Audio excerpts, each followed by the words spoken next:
Alright, so we are ready to load it up for the case color. Now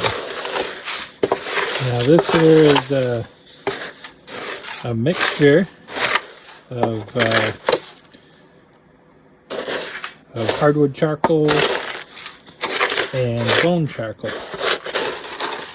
And like before, we're going to put about 1/2 inch to 1 inch in the bottom. And then we're going to start to embed our parts in.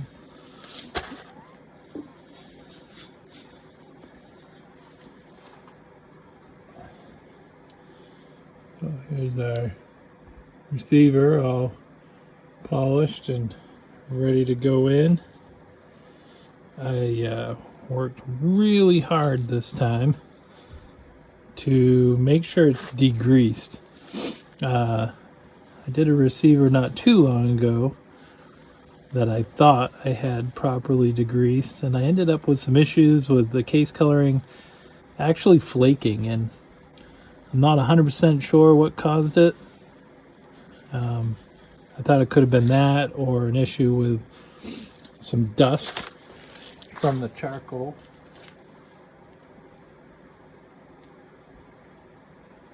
But in either case, trying to make sure this time around that I've alleviated those problems, hoping for better resolution. And the case coloring came out beautiful last time, with the exception that it started doing a weird thing afterwards. So hopefully we'll be able to not have that problem this time around.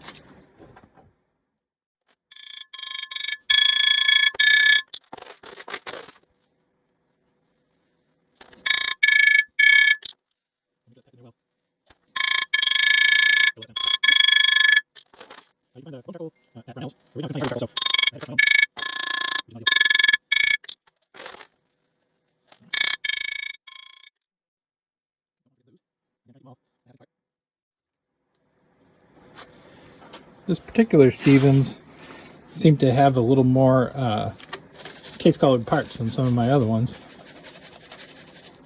I want to put these as low as I can from the lid because sometimes that charcoal burns down and you don't want to be exposing these parts without them being embedded in the coal.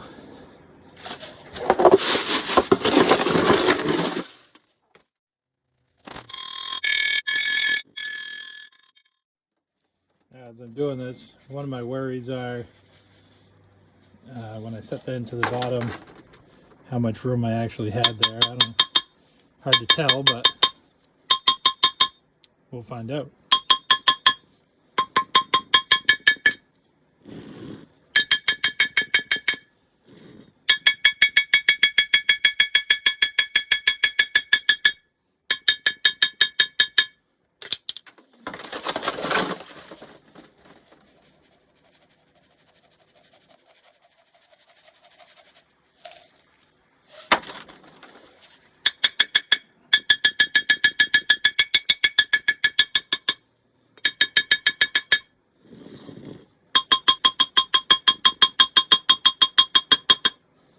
Alright, well, I think that's gonna be it.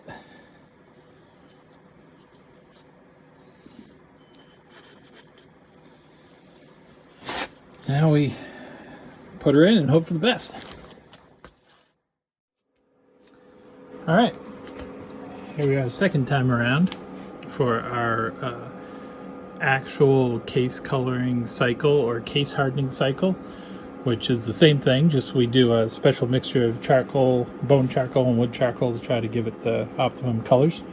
I have the kiln here set for program 1, which we can check it out here. We've got ramping up as fast as it can to 1425 degrees. And then it's gonna ramp down to 1250 degrees and hold for 60 minutes. And then after that, we'll dump it into a bucket of aerated water, and I'll show you that setup in just a minute. We'll get this started.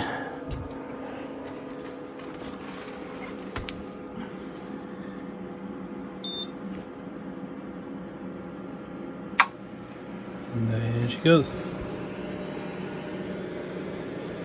Just starting to heat up.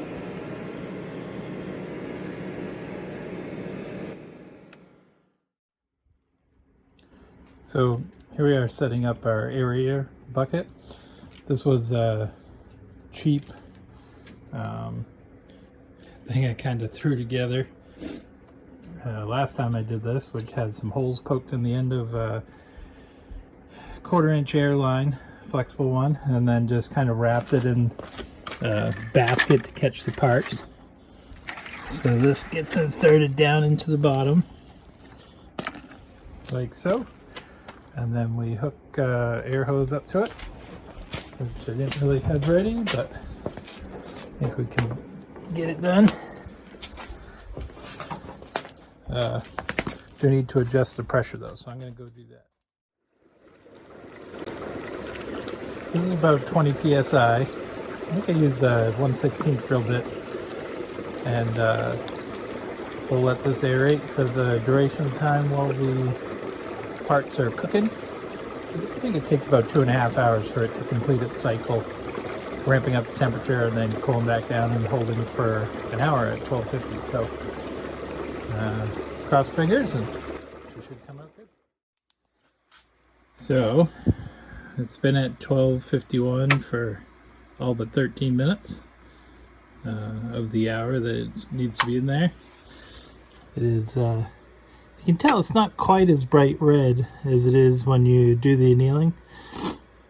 After that 4 hours in the annealing, it's really just, you can barely see it in there. So 12 minutes now. What I'll do, I've got a couple of hooks. I'll hook the crucible and I will bring it outside my garage door here, where I've got my water aerating. That's my air compressor. And we'll take the lid off and we'll dump it in there and see how it comes out.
Thanks for watching this video of the Steven's Favorite Restoration. Please be sure to check back and look for future videos done by Turnbull Custom Guns.